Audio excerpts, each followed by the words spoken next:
يا أيها الذين آمنوا أطيعوا الله وأطيعوا الرسول وأولي الأمر منكم. Assalamualaikum warahmatullahi wabarakatuh. Innal hamdalillah nahmaduhu wa nasta'inuhu wa nastaghfiruh wa na'udzu billahi min syururi anfusina wa min sayyiati a'malina. Man yahdihillahu fala mudhillalah wa man yudlil fala hadiyalah. Asyhadu an la ilaha illallah wahdahu la syarikalah wa asyhadu anna Muhammadan abduhu wa rasuluh. Ya ayyuhalladzina amanu taqullaha haqqa tuqatih wa la tamutunna illa wa antum muslimun. Ya ayyuhan nasu taqu rabbakumul ladzi khalaqakum min nafsin wahidah wa khalaqa minha zawjaha wa batha minhuma rijalan katsiran wa nisaa wattaqullaha alladzi tasaaluna bihi wal arham innallaha kana 'alaikum raqiba. Ya ayyuhalladzina amanu taqullaha wa qulu qawlan sadida yuslih lakum a'malakum wa yaghfir lakum dhunubakum wa may yuti'illaha wa rasulahu faqad faza fawzan 'azima. Amma ba'd, fa inna asaqal hadithi kitabullah wa khairal hadi hadi Muhammadin sallallahu alaihi wasallam wa syarrul umuri muhdatsatuha wa kullu muhdatsatin bid'ah wa kullu bid'atin dhalalah wa kullu dhalalatin finnar. Ma'asal muslimin ikhwani fillah wa akhwati rahmani wa rahmakumullah. Alhamdulillah, segala puji bagi Allah Subhanahu wa taala yang mempertemukan kita kembali dalam kajian kitab Hadhihi Da'watuna wa Aqidatuna oleh Asy-Syaikh Al-Muhaddits Abu Abdurrahman Muqbil bin Hadi Al-Wadi'i rahimallahu ta'ala. Sekarang kita sampai pada poin yang ke-7. Alaysa kadzalik? Taib, man yaqra minkum? Chandra. Qala Syekhul Islam Al-Muhaddits Abu Abdurrahman Muqbil bin Hadi Al-Wadi'i rahimahullahu ta'ala. Sabi'u Taib, ahsanta. Asy-Syaikh Al-Muhaddits Muqbil bin Hadi Al-Wadi rahimahullah berkata, nuhibbu ahlal hadis. Kita wajib mencintai ahlul hadis. Wasaira salafil ummah min ahli sunnah. Dan wajib untuk kita mencintai semua para pendahulu umat dari ahli sunnah wal jamaah. Poin ke-7 ini masih ada kaitan dengan poin ke-6 kemarin, yaitu wajibnya mencintai para sahabat ar-Rasul sallallahu alaihi wasallam. Dalam Islam ada istilah al-wala, loyalitas, al-mahabbah, cinta. Dalam Islam juga ada al-bara wal bughd, membenci dan memusuhi. Dan ini termasuk bagian dari akidah Ahlussunnah wal Jamaah. Al-wala wal bara yang harus ditempatkan pada tempatnya. Rasul mengatakan awsaqu ural iman al-hubbu fillah wal bughdu fillah. Sekuat-kuat tali keimanan, cinta karena Allah dan benci karena Allah. Di antara cinta kita adalah mencintai para sahabat ar-Rasul sallallahu alaihi wasallam. Tanda keimanan, tanda orang itu di atas sunnah, tanda orang itu ahlu sunnah, di antaranya mencintai para sahabat ar-Rasul sallallahu alaihi wasallam dan yang mencintai, membela, mengikuti para sahabat ar-Rasul sallallahu alaihi wasallam. Sekali lagi, kita mencintai para sahabat Rasul dan kita mencintai orang-orang yang mencintai para sahabat Rasul, yang mengikuti jejak mereka, yang membela para sahabat Rasul sallallahu alaihi wasallam. Ini bentuk al-hubbu fillah, mencintai karena Allah Subhanahu wa taala. Al-hubbu fillah wal bughdu fillah. Cinta dan benci karena Allah. Kita mencintai para sahabat Rasul karena mereka lah yang berjuang mati-matian untuk menghidupkan ajaran Allah dan Rasul SAW. Mereka lah yang menyebarkan agama Allah dan Rasul SAW. Dan mereka lah yang menegakkan kalimat tauhid di atas muka bumi ini. Maka wajib kita mencintai mereka. Demikian pula yang mengikuti jejak mereka, wajib untuk kita mencintai mereka. Yaitu diantaranya ahlul hadis. Siapa ahlul hadis? Yaitu mereka-mereka yang berpegang teguh dengan hadis Rasulullah sallallahu alaihi wasallam. Terutama dari kalangan para ulama ahlul hadis. Ahlul hadis ini mencakup para ulama dan talibul ilmi dan orang-orang yang bukan talibul ilmi tapi mereka juga berpegang teguh dengan hadis Rasulullah sallallahu alaihi wasallam. Wajib untuk kita mencintai mereka. Imam Al-Barbahari rahimahullah, apa yang ditulis oleh Syekh Muqbil di sini mirip dengan yang ditulis oleh Imam Al-Barbahari dalam kitab beliau yang masyhur, yaitu apa? Kitab apa? Syarhus Sunnah.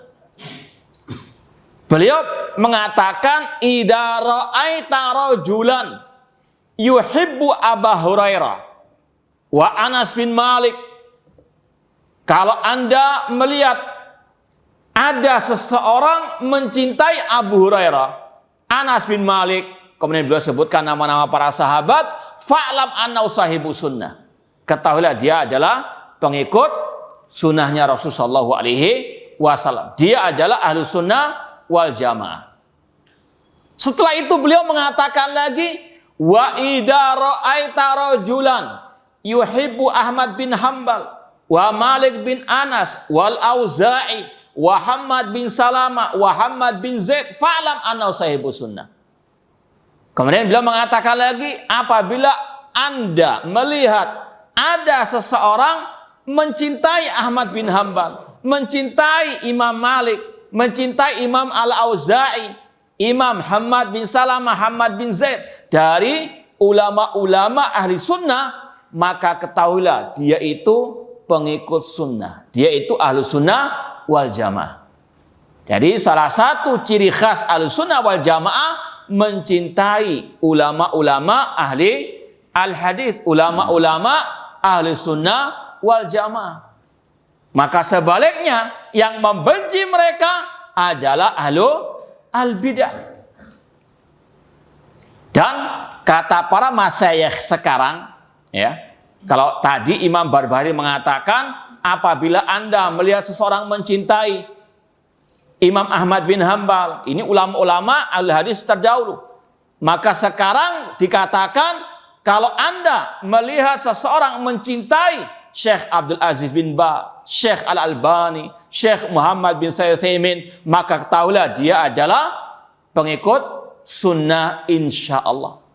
Salah satu ciri khas ahlu sunnah di zaman now ini, di zaman sekarang ini, kalau mereka mencintai ulama-ulama ahli sunnah wal jamaah yang hidup di abad ini.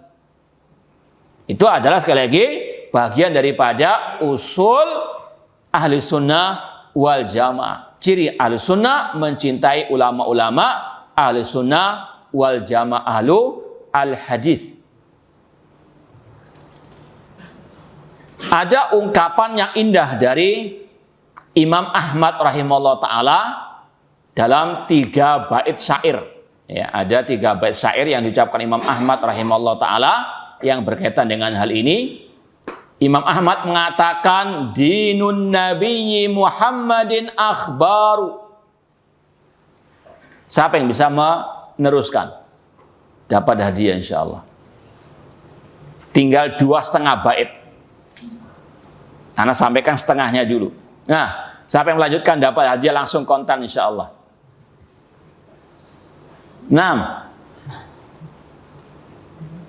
Nggak ada. Baik, kita memotivasi antum juga untuk banyak menghafal selain ayat, selain hadis, juga ucapan para ulama ahli sunnah wal jamaah. Itu salah satu bentuk cinta kita kepada mereka. Kita hafalkan ya semampu kita ucapan mereka, apalagi yang berkaitan dengan akidah wal manhaj.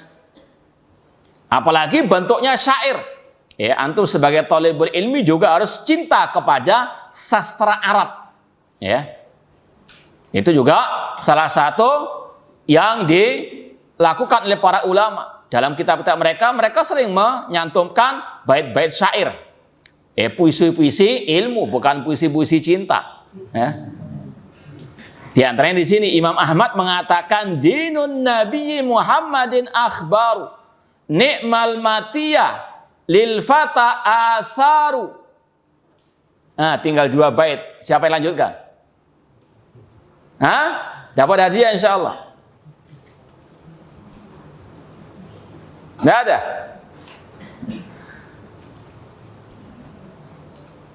Angkat tangan sudah ya. Baik. Kata Imam Ahmad rahimahullah ta'ala, la targhabanna anil hadisi wa ahlihi. La targhabanna anil hadisi wa ahli. Ini intinya. Nanti kita terjemahkan. Atau nanti siapa yang mau terjemahkan silakan. Kemudian kata beliau, farra'yu lailun wal hadisu naharu. Farra'yu lailun wal hadisu naharu. Wala rubbama jahilal fata. Ini yang bait yang ketiga, wala rubbama jahilal fata atharal huda wasyamsu bazighatun laha anwaru. Indah enggak bait syair ini? Enggak tahu juga, enggak bisa komen. Tapi siapa yang sudah menghafal? Ada yang sudah menulis? Siapa yang sudah menulis? Coba dibaca lagi. Baik, antum tulis, antum hafalkan.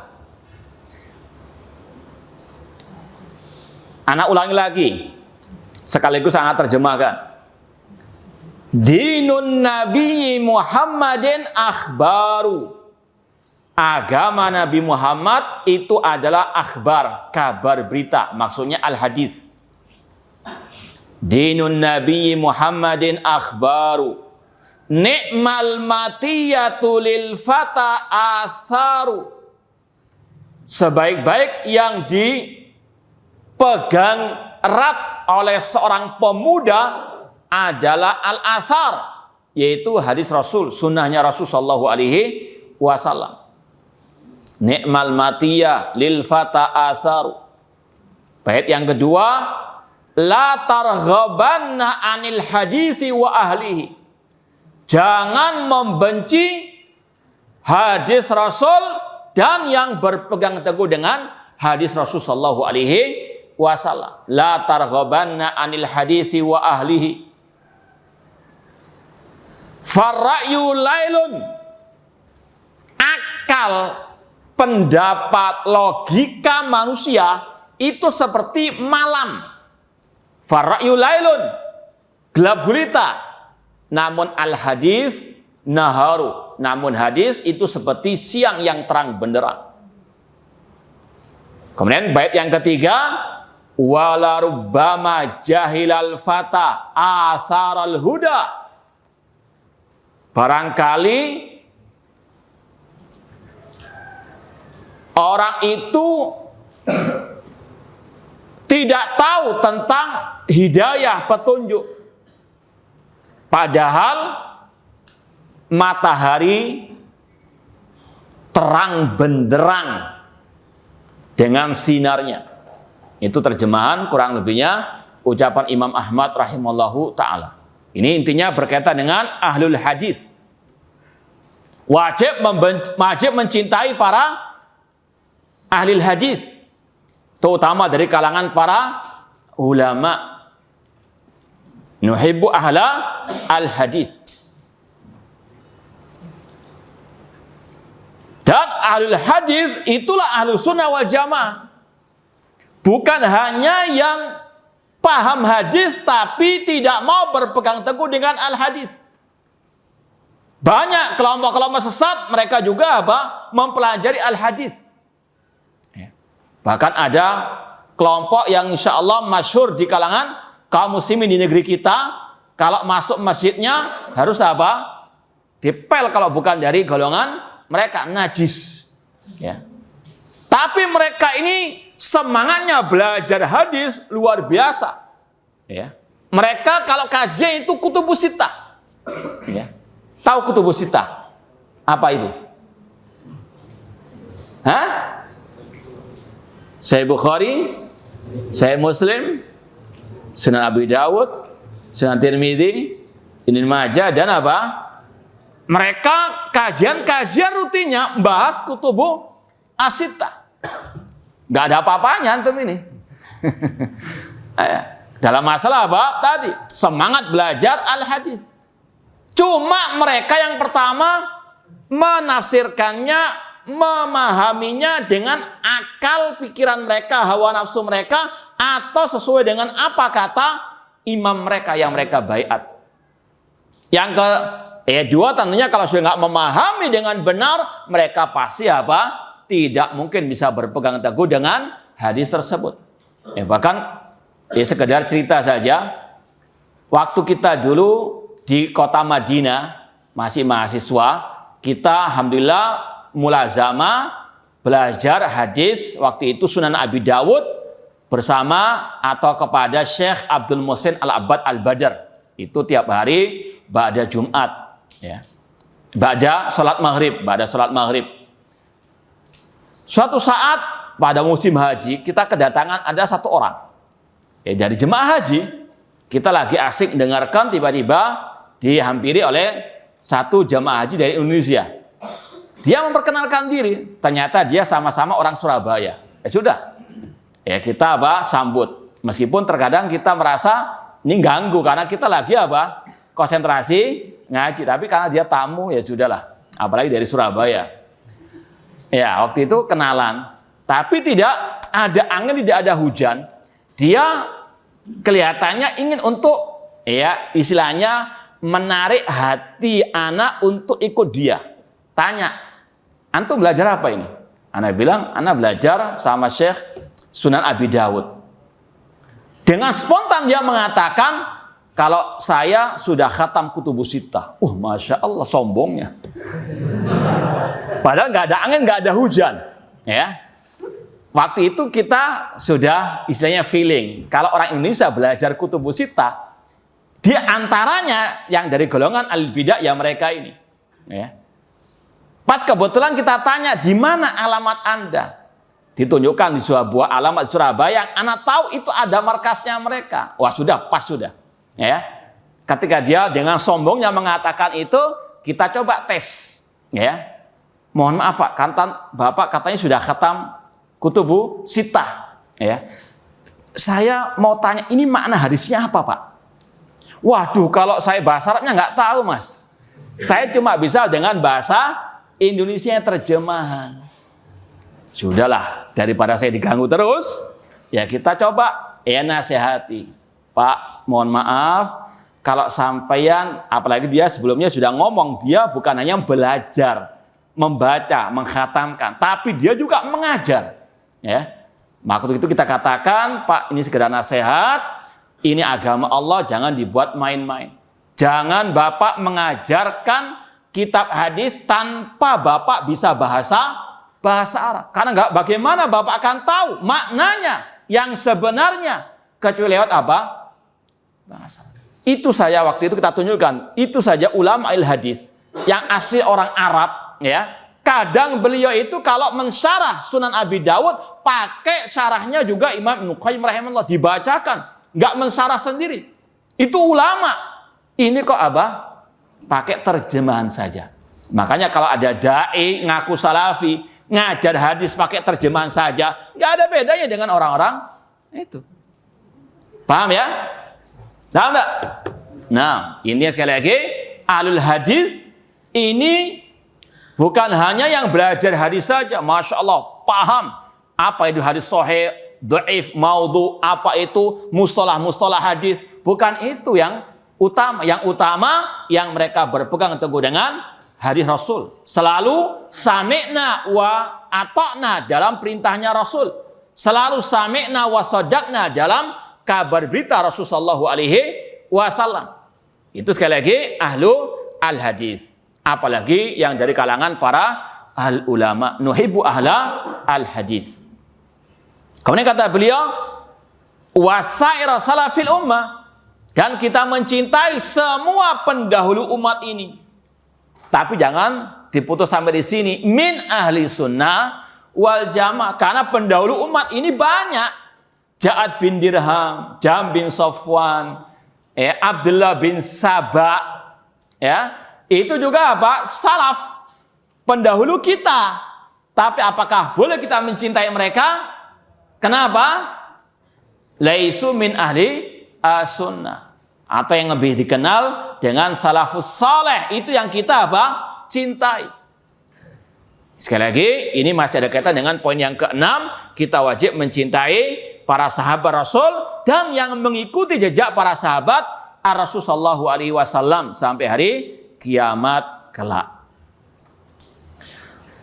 Tapi tentunya dibedakan, ya, kata para ulama, antara mencintai para sahabat dengan mencintai selain para sahabat. Semua ada apa? Skala prioritas, ya, ada kadarnya masing-masing. Makanya kalau kita belajar al-wala wal bara, ada al-wala 100%, loyalitas cinta 100%. Nggak boleh ada sedikit pun kebencian, yaitu kepada para sahabat Rasulullah SAW dan kepada para al-anbiya wa rusul. Kita wajib mencintai mereka 100%. Ya. Adapun selain mereka, kita mencintai mereka sesuai dengan kedudukan mereka. Tentunya kita mencintai para tabi'in tidak sebesar mencintai para sahabat Rasulullah sallallahu alaihi wasallam. Ya, semua ada apa? Kadarnya. Poin yang ke-8. Man yaqra'? Tapi kalau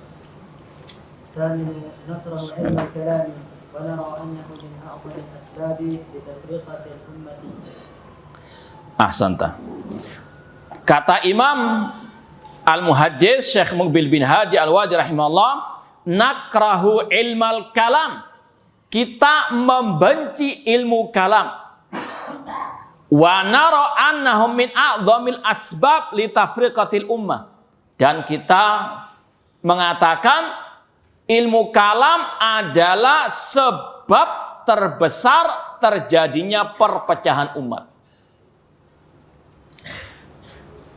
Ini juga kalau kita buka kitab Syarh Sunnah Imam Barbahari, apa yang ditulis oleh Syekh Muqbil ini mirip dengan yang ditulis oleh para tadi ulama ahli sunnah di antara Imam Barbahari.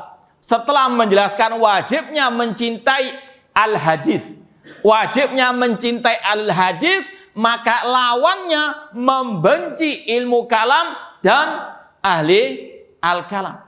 Ya, nanti antum kalau belajar kitab Syarh Sunnah akan menemui mirip dengan yang diucapkan oleh Syekh Muqbil ini. Setelah beliau menjelaskan wajibnya berpegang teguh dengan athar, kata Imam Al-Barbahari, alaika bil athar wa ahlil athar, berpeganglah dengan athar, yaitu hadis Rasul, dan dengan ahlil athar. Kemudian kata beliau, wa ilaihim fajlis, duduklah dengan ahlil hadis, wa minhum iktabis, dan ambillah ilmu dari mereka, dari ahli al-hadis. Kemudian setelah itu beliau mengatakan, wa iyyakum wan nadhar fi ilmil kalam atau fil kalam. Tapi jauhilah ilmu kalam Wa ahlal kalam, dan jauhilah pengikut ilmu al-kalam. Apa itu ilmu kalam? Kata para ulama, ilmu kalam adalah ilmu yang digunakan untuk menetapkan akidah hanya menggunakan logika, akal semata. Itu namanya ilmu al-kalam. Ilmu yang digunakan untuk apa? Menetapkan akidah hanya berlandaskan akal semata. Contoh, kalau ada orang yang misalnya mentafsirkan ayat-ayat sifat dengan berlandaskan akal, itulah pengikut ilmu al-kalam. Contoh, kalau ada dai misalnya membahas masalah Ar-Rahman alal asistawa, Allah istawa di atas arsy. Kemudian kalau dai itu mengatakan kalau kita menetapkan Allah itu di atas arsy, berarti Allah nanti butuh kepada arsy. Atau Allah itu nanti lebih kecil daripada al-arsy. Ini namanya ilmu kalam, ini namanya ahlul kalam. Menetapkan akidah berlandaskan apa? Akal-akalannya dia. Tidak sami'na wa saddaqna terhadap ayat-ayat sifat. Paham? Kemudian misalnya membahas masalah firman Allah, bal yadahu mabsutatan. Al-yad artinya apa? Tangan. Kalau orang itu mengatakan, wah, kalau kita menetapkan Allah punya tangan, nanti sama dengan tangan makhluk. Oh, berarti bukan artinya tangan yang sebenarnya, itu maknanya kekuasaan Allah. Ini namanya ahlul kalam. Yang apa? Menetapkan akidah dengan berlandaskan apa? Akal. Tidak mengikuti pemahaman para salafus saleh, para sahabat tabi'in dan tabi'ut tabi'in, yang mereka langsung membenarkan betul Allah punya kedua tangan, tapi tangan Allah nggak sama dengan tangan makhluk. Ini ciri ahlus sunnah wal jamaah. Tidak mentakwilkan dengan logika atau akal-akalannya. Sekali lagi, apa itu ilmu kalam? Ilmu yang digunakan menetapkan akidah hanya berlandaskan akal semata. Tadi semua ditakwil dengan akalnya. Ini namanya ahlu al-kalam.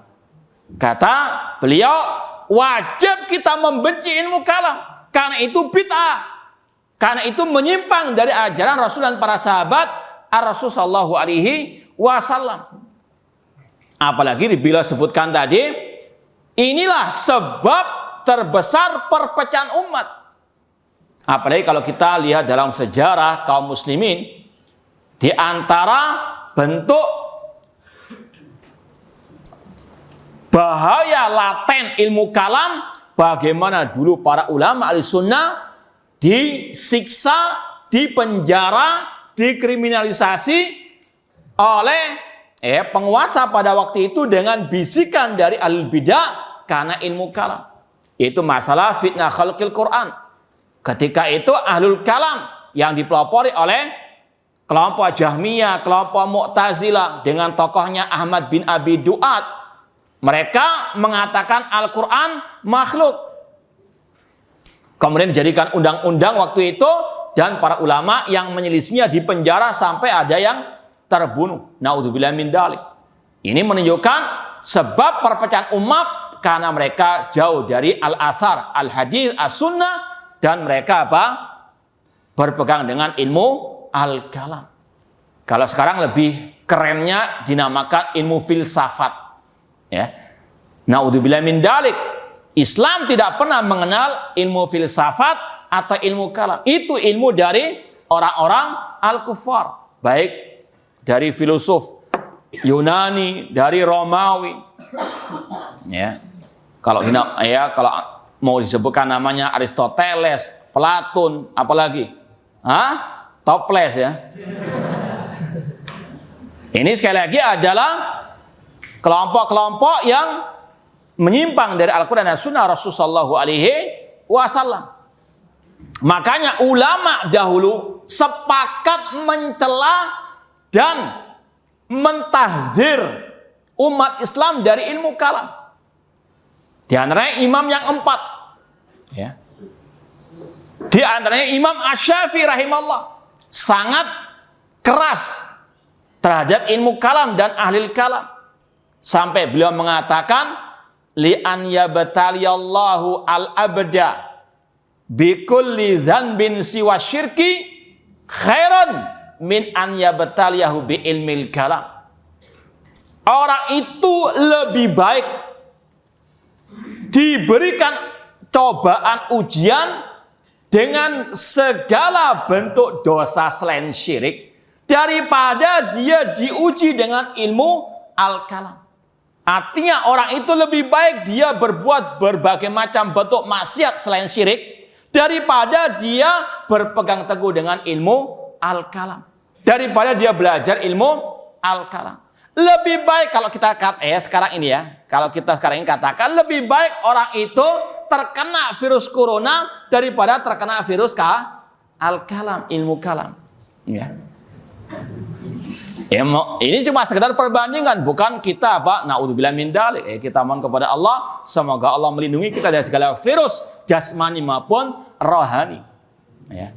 Orang itu ketika tertimpa virus corona, kalau dia muslim bersabar dapat banyak pahala. Ulaika alaihim shalawatun min rabbihim wa rahmah wa ulaika humul muhtadun. Innama yuwaffas sabiruna ajrahum bighairi hisab. Banyak mendapatkan pahala. Bahkan kata Rasul di antara bentuk syahid, orang mati syahid, yaitu syahid di akhirat bukan di dunia, artinya insya Allah akan mendapatkan pahala syahid, yaitu yang tertimpa at-ta'un. Apa itu at-ta'un? Yaitu wabah penyakit. Kalau dia terkena penyakit atau wabah penyakit seperti ini, kalau dia muslim bersabar, insya Allah dapat pahala apa? Asya. Tapi kalau dia mati dalam keadaan berpegang dengan ilmu kalam, ancamannya berat. Dapat lihat dalam bahaya bid'ah. Di antaranya pada hari kiamat wajahnya itu hitam kelam. Tabyadu wujuh wa taswadu wujuh. Tidak bisa minum dari telaga Rasulullah Shallallahu Alaihi Wasallam. Bahkan ancamannya di neraka. Ini secara global ya, bukan untuk menunjuk person-person. Tapi ini ancaman berat bagi yang mati dalam keadaan berbuat kebid'ahan. Jadi jangan sampai orang itu terlalu panik dengan virus corona, tapi santai terhadap bid'ah dan ilmu al-kalam. Ini yang lebih apa? Berbahaya. Kata beliau, nakra ilmal kalam. Kita membenci ilmu al-kalam. Ini juga benci karena Allah. Karena ilmu kalam ini menyimpang dari ajaran Allah. Bahkan kalau bisa kita katakan ilmu kalam ini yang mengajarkan orang untuk kurang ajar kepada Allah. Seperti tadi Allah mengatakan dia punya kedua tangan, bal yadau mabsutatan. Tapi mereka tolak. Naudzubillah min dzalik. Ya. Allah mengatakan Ar-Rahman 'ala arsy istawa, tapi mereka takwil istaula, menguasai, bukan Allah di atas al-arsy. Ini kurang ajar kepada Allah, membantah Allah Subhanahu wa taala. Maka kita apa? Nakrah ilma al-kalam. Bahkan Imam Syafi'i pernah mengatakan juga, hukmi fi alil kalam an yudrabu bil jaridi wan ni'al. Hukuman sanksi yang aku berikan kepada orang yang belajar ilmu kalam untuk dipukul dengan pelepah kurma dan dengan terompa sandal, ya. Wa yutafu bin fil asyai wal qabail. Kemudian dia dikarak, dikelilingkan di desa-desa, kampung-kampung, kabilah-kabilah, seraya diumumkan hadza jazaa'um man tarakal kitab wa sunnah wa aqbala ala ilmil kalam. Inilah balasan bagi yang menyimpang dari Al-Quran dan Sunnah dan dia belajar mengikuti ilmu al-kalam. Itu Imam Asy-Syafi'i rahimallahu ta'ala. Dan kata para ulama, banyak tokoh-tokoh ahli kalam yang pada akhir hayat mereka menyesal. Kenapa mereka menghabiskan usia mereka untuk belajar ilmu kalam? Karena nggak ada manfaatnya. Hanya mengumpulkan ucapan tadi. Ya, Aristoteles, Toples, apa lagi itu? Hanya pendapat-pendapat orang yang jauh dari kebenaran. Di antara ucapan penyesalan itu diucapkan oleh seorang tokoh ilmu kalam yang bernama Ar-Razi. Dia mengatakan, nihayatu ikdamil ukuli iqalu wa ghayatu sa'il alamina dhalalu. Puncak menuhankan akal, mengedepankan akal adalah kebingungan. Wa ghayatu sa'il alamina dhalalu, dan puncak belajar ahli kalam itu kesesatan. Dia mengakui sendiri. Ya. Ini tokohnya ahli kalam Ar-Razi. Nihayatu ikdamil ukuli iqalu wa ghayatu sa'il alamina dhalalu. Wa arwahuna fi wahsyatin min jusumina wa hasilu dunyana adzan wa wabalu. Dan kata beliau, arwah-arwah kami, roh-roh kami itu terasa liar dalam jasad kami karena bingung. Ya. Seperti tadi, wah kalau kita menetapkan Allah itu di aras nanti Allah seperti ini, bingung sendiri dia. Ya. Karena enggak atak sami'na wa sadaqna. Kemudian kata dia, wa hasilu dunyana adzan wa wabalu, dan hasil belajar ilmu kalam itu hanyalah malapetaka, wabal. Ya. Kalau bisa katakan itu wabah penyakit. Kemudian kata Ar-Razi lagi, walam nastafid min bahtina tula umrina siwa anjamana kila waqalu. Dan kami tidak mengambil faedah dari belajar ilmu kalam kecuali hanya mengumpulkan kila waqalu. Tadi pendapat fulan yang semuanya saling apa? Bertabrakan. Bingung sendiri. Kemudian dia terakhir mengatakan, itu tadi 3 bait syairnya. Kemudian dalam ucapan yang lain dia mengatakan, walaqad ta'ammaltu aturqal kalamiyah wal manahij al falsafiyah fama ra'aituha tashfi alilan wala turwi ghalila. Ketika aku sudah merenungkan semua ilmu kalam dan manhajnya kelompok filsafat, aku tidak melihat ilmu tersebut bisa mengobati orang yang sakit, tidak pula bisa menghilangkan dahaga dari orang yang kehausan. Kemudian dia mengatakan, wa aqrabut turuq tariqatul Quran. Dan sebenar-benarnya jalan adalah jalannya Al-Quran. Iqra fil isbat, bacalah tentang penetapan sifat Allah Ar-Rahman alal asistawa. Kata Ar-Razi, yang paling benar metodenya Al-Quran. Kalau mau menetapkan sifat Allah, coba baca Ar-Rahman alal asistawa, tetapkan Allah istiwa di atas arsy, selesai sudah. Enggak perlu takwil-takwilkan, enggak perlu bingung mentakwilkan. Ya. Ilaiyas adul kalimut thayyibu, kepada Allah lah naik ucapan yang baik. Namanya naik dari mana ke mana? Sudah selesai. Allah ada di atas karena Allah mengatakan demikian, selesai. Enggak perlu ditakwil-takwilkan lagi. Ya. Ini sekali lagi penyesalan tokoh-tokoh ahli al-kalam. Mereka sendiri apa? Akhirnya tahu bobroknya ilmu al-kalam. Namun sangat disayangkan, ilmu kalam ini masih bergentayangan di tengah-tengah kaum muslimin. Tidaklah kelompok liberal mereka melecehkan Al-Quran dan Sunnah kecuali karena ilmu apa? Ilmu kalam. Ya. Apalagi mereka mengatakan Al-Quran itu multi tafsir. Itu salah satu permainan licin mereka. Ya, ahlul kalam itu ya lici bin apa? Apalagi? Nah itulah. Kalau kita katakan ahlul kalam itu orang yang ruwet bin jelimet bin apa? Ribet. Itu sudah. Ya. Kata para ulama, mereka ini perumpamaannya. Kalau ditanya, mana telinga kananmu? Jawabnya begini. Nah itu ahlul kalam. Ya. Kalau orang yang waras, mana telinga kananmu? Selesai sudah.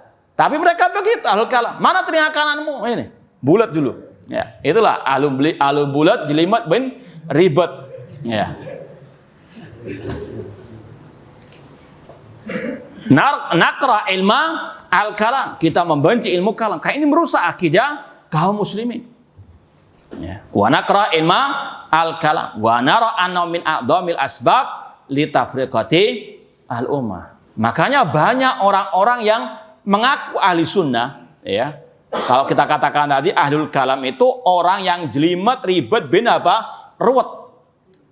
Nah, ketika ada orang-orang yang mengaku ahli sunnah belajar ilmu kalam di perguruan tinggi ahli kalam, jadinya juga seperti itu kadang. Ruwet bin jelimet bin apa? Ribet. Ya. Jangan aneh, karena asyubah apa? Khataf. Syubhat itu apa? Cepat menarik. Dikit atau banyak pasti akan terkena. Ulama salaf dahulu saja takut. Ya, ulama salaf dahulu saja menjauh. Ketika mereka sudah masuk kepada ilmu kalam, pasti sedikit atau banyak akan apa? Terkena. Antum kalau masuk ya, sumur lapindo, ya, lumpur lapindo, bisa bersih enggak? Sama sekali enggak terkena, bisa enggak? Hah? Jangankan nyemplung, istilahnya ecek-ecek saja istilahnya, pasti akan apa? Terkena cipratannya, ya. Apalagi sudah masuk dalam apa? Kampusnya ahli al-kalam. Ya. Apalagi kata orang Jawa, trisno jalaran soko kulino. Kalau sudah sering ketemu dengan ahli kalam, belajar ilmu kalam, dulunya mungkin membenci, tapi lama-lama apa? Cinta. Ya. Cepat atau lambat pasti. Ya, paling tidak tadi kena ya akhlaknya ahli kalam, ya, jelimet, ruwet dan apa? Bulat. Nah, baik. Poin yang ke-9. Man yaqra? La naqbalu kutubil fiqh. Taib yang lain, coba ganti. Bismillah.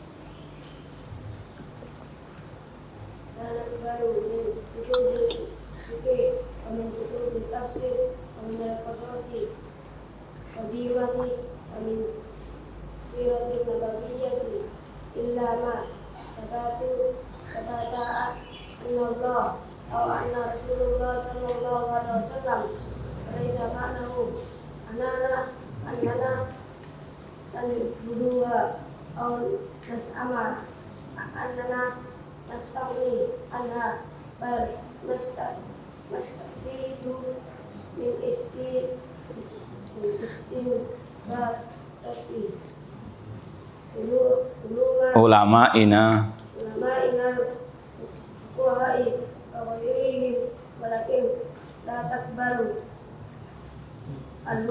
al-hukma illa dalil sahih. Baik, ahsanta. Apa yang kita menghargai ya keberanian untuk membaca daripada yang ya takut-takut tadi. Nah, ini tapi kalau antum mau ya mensakali, kita ya ulangi lagi, kita betulkan lagi. Qala Asy-Syaikh Abu Abdurrahman Muqbil bin Hadi Al-Wadi rahimahullah taala, la nakbalu min kutubil fiqhi wa min kutubit tafsiri wa min al-qasasil qadimati wa min as-siratin nabawiyyati illa ma thabata anillahi au an rasulillahi sallallahu alaihi wasallam. Kita terjemahkan dulu. Kita tidak boleh menerima apa yang ada dalam kitab-kitab fikih atau yang ada dalam kitab-kitab tafsir atau dari kisah-kisah masa lalu atau dari sirah nabawiyah kecuali yang sahih ila mathabat, artinya kecuali yang sahih dari Allah dan Rasul sallallahu alaihi wasallam.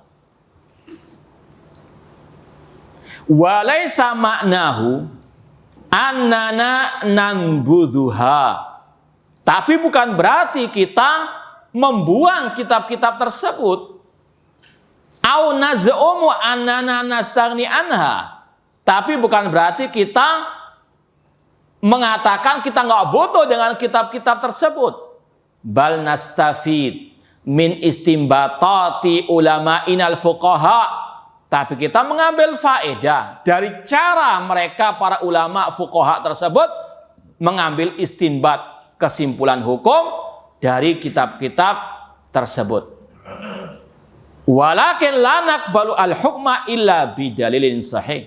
Tapi kita tidak menerima hukum para ulama dalam kitab-kitab tersebut kecuali berdasarkan dalil yang sahih. Ini salah satu ciri khas minhaj firqatin najiyah Ahlussunnah wal Jamaah. Ini masih ada kaitan sebenarnya dengan poin yang ke-7 tadi. Kita cinta ulama-ulama Ahlussunnah.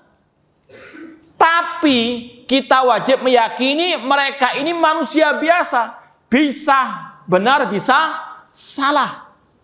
Ya. Apa yang mereka tulis dalam kitab-kitab mereka, terutama tadi kitab fikih, kitab tafsir, kitab tadi sejarah, enggak semua itu benar. Ada yang sahih, ada yang dhaif, ada yang maudhu. Ya. Ada kesimpulan-kesimpulan pendapat-pendapat ulama-ulama fikih yang tidak semuanya benar. Paham ya? Dan itu yang Rasul isyaratkan. Rasul mengatakan, "Idza ijtahadal hakim fa asaba falahu ajran." Apabila ada seorang hakim, ulama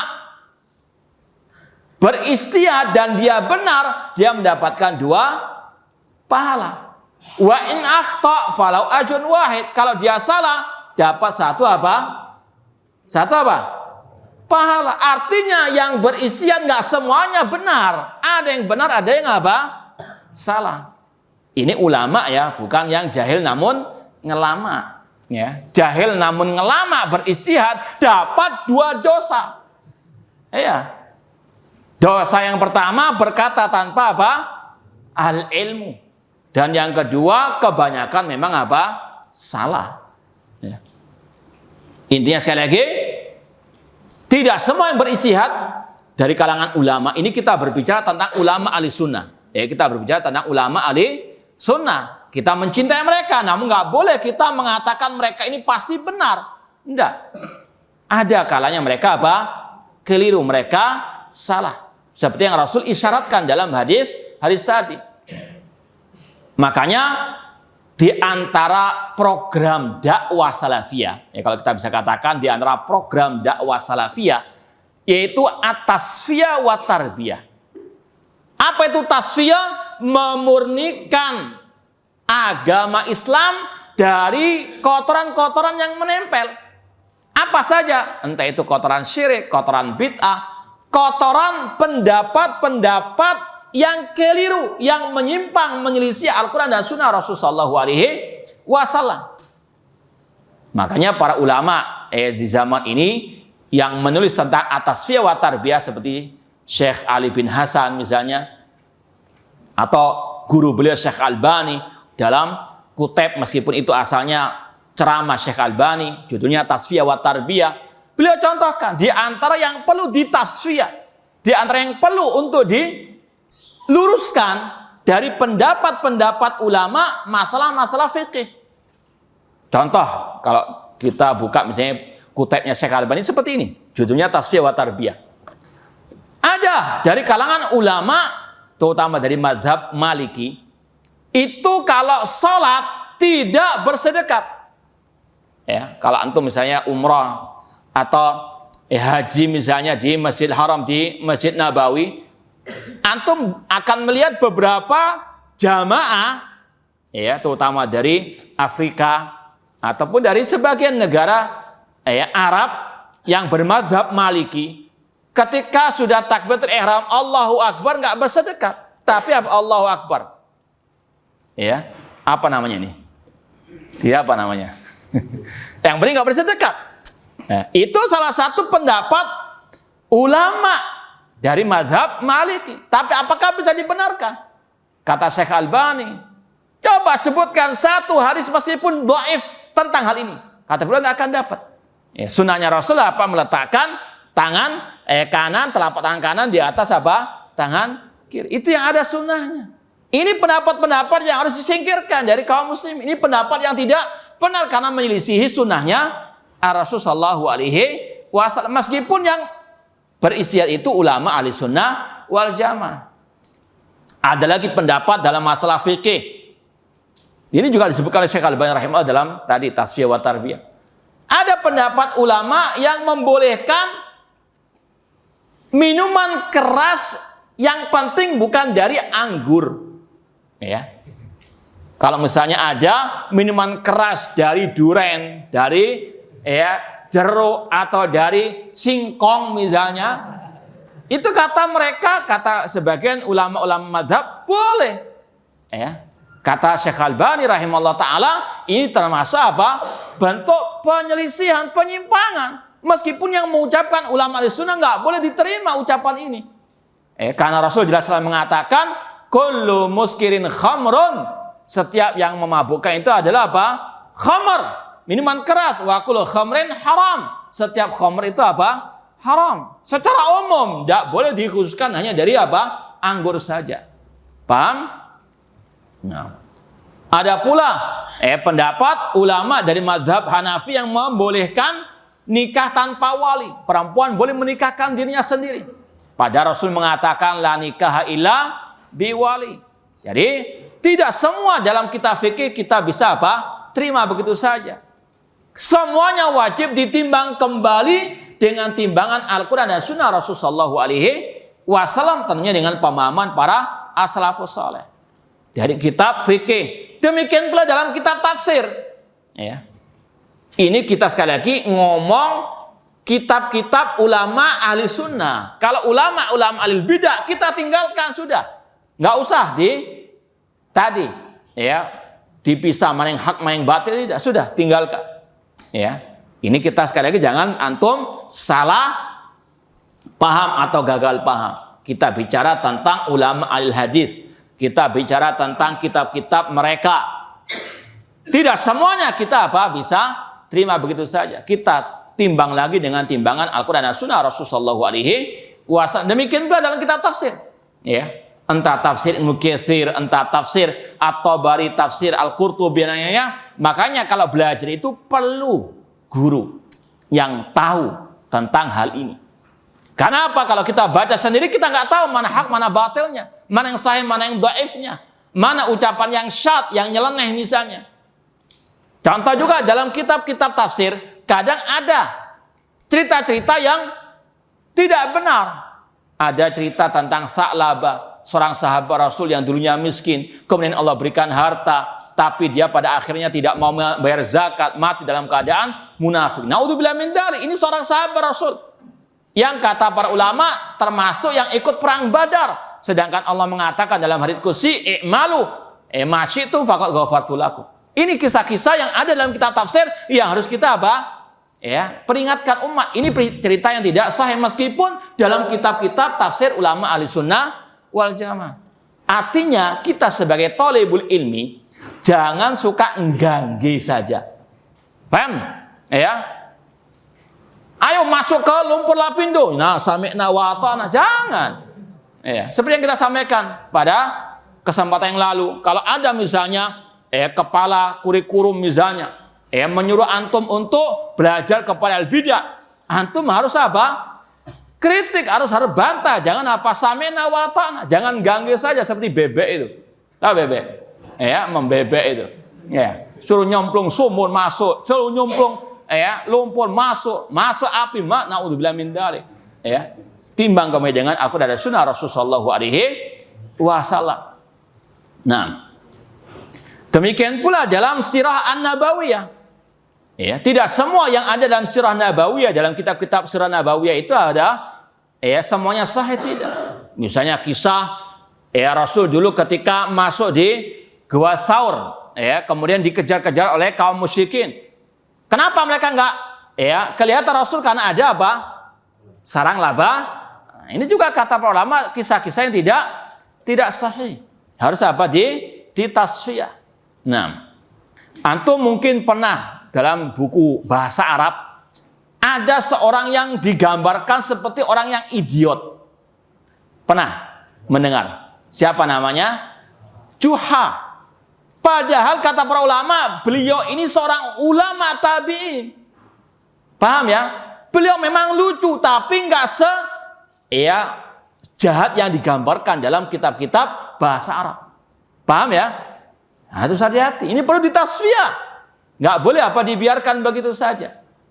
Paham? Demikian pula dalam kitab-kitab bahasa Arab harus ditasfiyah. Buku nahwu, buku sorof, terkadang ada syubhat alil bidah di dalamnya. Ya, contoh yang pernah dulu kita baca dalam kitab nahwu, ada sebuah kitab nahwu besar. Itu ketika membahas masalah mudhaf ilaih. Belajar kan sudah mudhaf ilaih ya? Ya.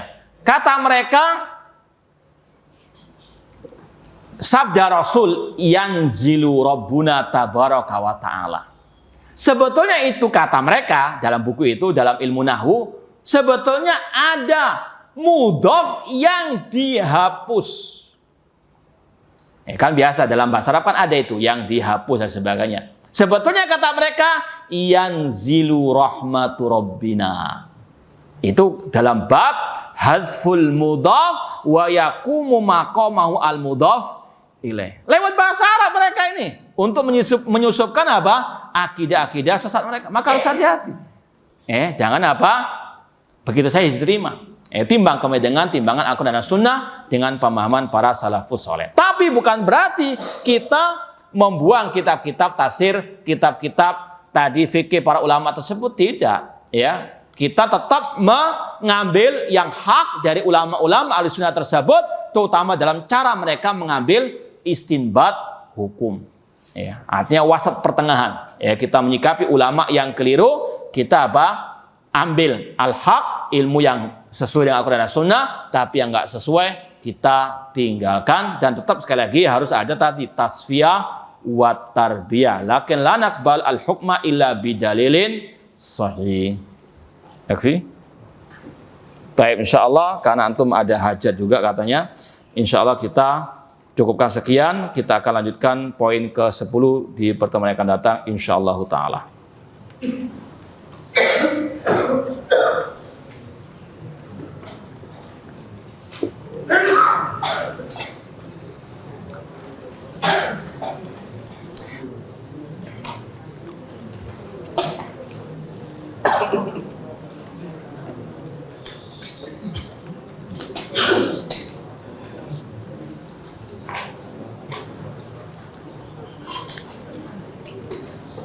Iya, ini bertanya tentang jamaah ahlul hadis di India.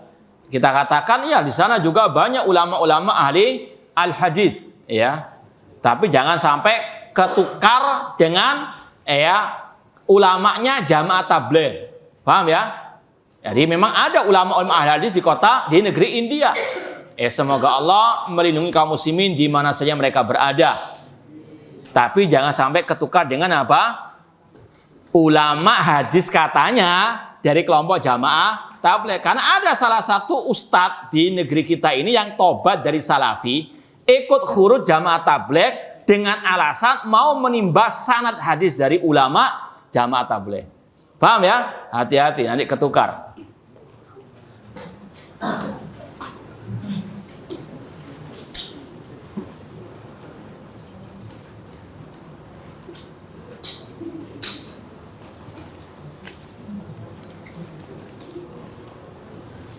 Apakah ilmu kalam bisa mengeluarkan pelakunya dari agama Islam? Iya, kalau memang sudah sampai menyimpang dalam usulul iman, arkanul iman. Seperti ada dulu ahli kalam yang menolak atau mengingkari adanya alam akhirat. Ya, makanya Ibnu Sina, pernah dengar Ibnu Sina? Yang didengungkan sebagai cendekiawan muslim. Banyak ulama ahli sunnah mengkafirkan dia. Dia namanya Syekhul Islam Taimiyah dan Ibnu Qayyim rahimahullah. Kenapa? Karena dia pengikut ilmu kalam yang diantara akidahnya mengingkari al-ma'ad, hari kebangkitan. Kenapa nggak masuk akal? Seperti orang-orang musyrikin jahiliyah mengatakan man yuhyil idhama wa hiya ramid. Siapakah yang sanggup menghidupkan tulang belulang yang sudah hancur ini? Dengan akalnya mereka apa? Mengingkari hari kebangkitan. Paham ya? Iya, ilmu kalam ada yang levelnya sudah sampai mengeluarkannya dari Islam, tapi ada pula yang tidak mengeluarkan dari Islam tapi tetap sesat. Paham ya? Sesat itu bertingkat-tingkat. Ada yang sampai murtad, ada yang tidak.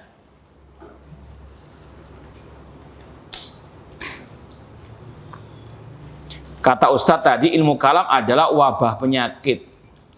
Maksudnya penyakit dalam urusan apa? Agama. Jangan gagal paham antum. Ya. Ini wabah penyakit, tapi akibatnya itu bisa apa? Sesat dan bisa menjadikan orang sengsara di dunia wal akhirah. Beda dengan wabah penyakit yang kita maksud, yaitu apa? Penyakit jasmani. Ya, ilmu kalam itu wabah penyakit rohani yang lebih berbahaya daripada apa? Wabah penyakit virus corona yang merupakan wabah penyakit jasmani. Jangan gagal paham. Ya, nanti berbondong-bondong belajar ilmu kalam katanya wabah penyakit, tapi kalau mati kan syahid. Sangit iya.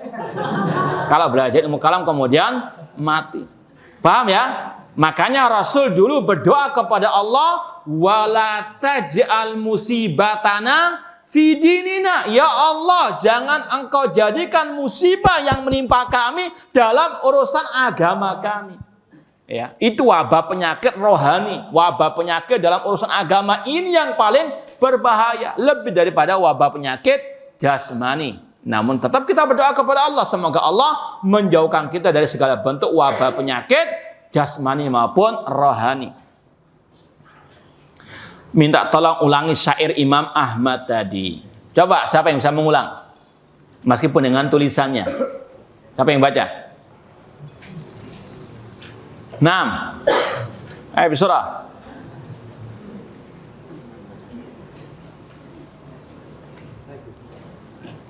Nah, dari tulisannya tidak masalah. Masa nggak bisa nulis juga? Lal hifad walal kitab. 6.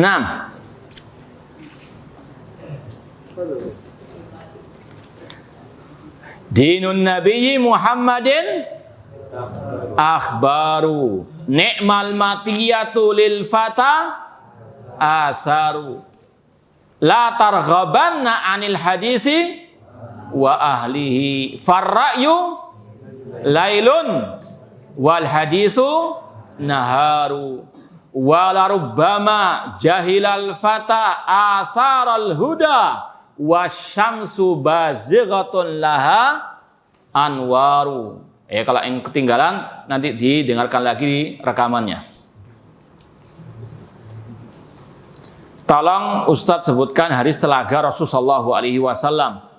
Dalam Sahih Muslim, Rasul SAW mengatakan, "Inna likulli nabiyyin haudon."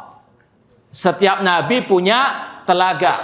Walakin haudi ahla minal asal. Tapi telagaku, kata Rasul, lebih manis daripada madu.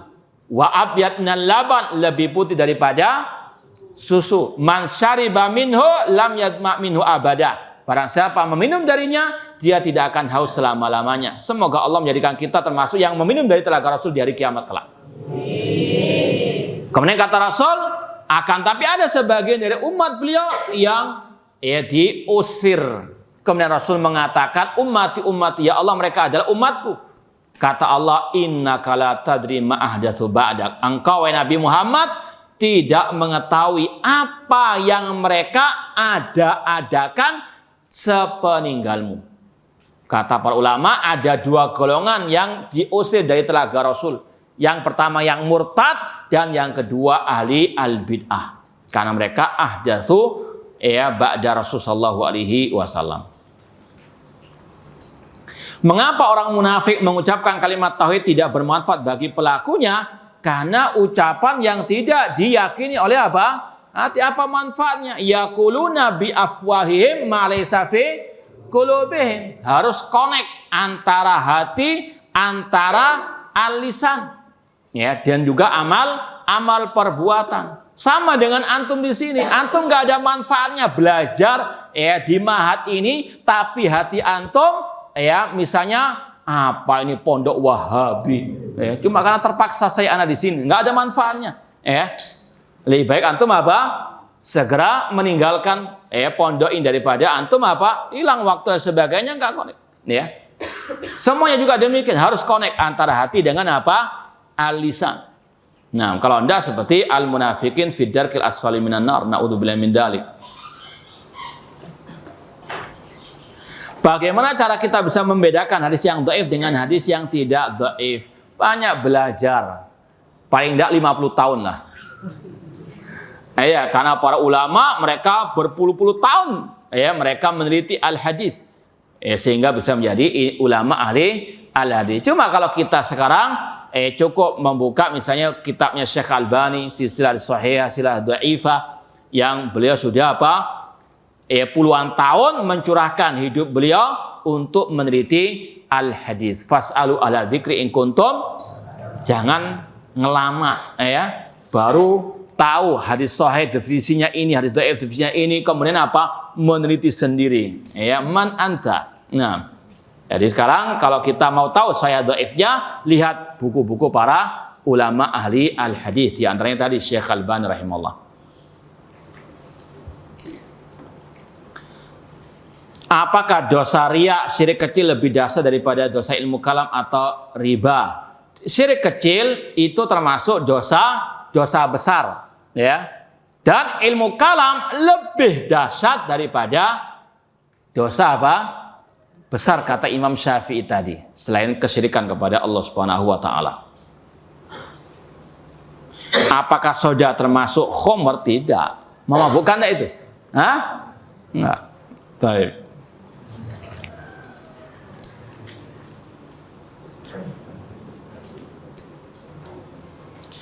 Jika ada ulama al-sunnah dalam mengeluarkan pendapat yang tidak benar seperti hukum meminum keras tadi selain anggur dibolehkan, apakah oleh Rasul? Tidak, itu ada perinciannya. Mereka beristihad sesuai dengan kemampuan dan ilmu mereka. Bukan berarti mereka menghalalkan yang haram tanpa adanya istihad tersebut. Beda dengan yang jelas-jelas menghalalkan apa yang Allah haramkan tanpa adanya takwil-takwil tersebut. Tolong ceritakan perjalanan Ustadz ketika menuntut ilmu. Sebetulnya pertanyaannya bagaimana ulama ahli sunnah dalam menuntut ilmu. Kalau kita sih, sebetulnya kita di sini tuh tidak ada rotan akar pun jadi. Tapi ala kullin, kalau antum lihat para ulama seperti Imam Syafi'i, mereka bagaimana perjalanan menuntut ilmu agama. Mulai kecil sudah banyak menghafal Al-Quran, kemudian menghafal hadis Rasulullah SAW. Tidak pernah putus asa dari belajar ilmu agama. Itu sejarah para al-ulama. Bukan kita, kalau kita ini tidak ada apa-apa sebetulnya. Cuma sekali lagi kita di sini cuma sekedar tidak ada rotan akar pun jadi. Masih ada? Yakfi? Baik. Ini yang mungkin bisa kita sampaikan. Kurang lebihnya mohon maaf. Wa jazakumullahu khairan atas perhatiannya. Aku qouli hada wa akhiru da'wana anil hamdulillahirabbil alamin. Wassalamualaikum warahmatullahi wabarakatuh.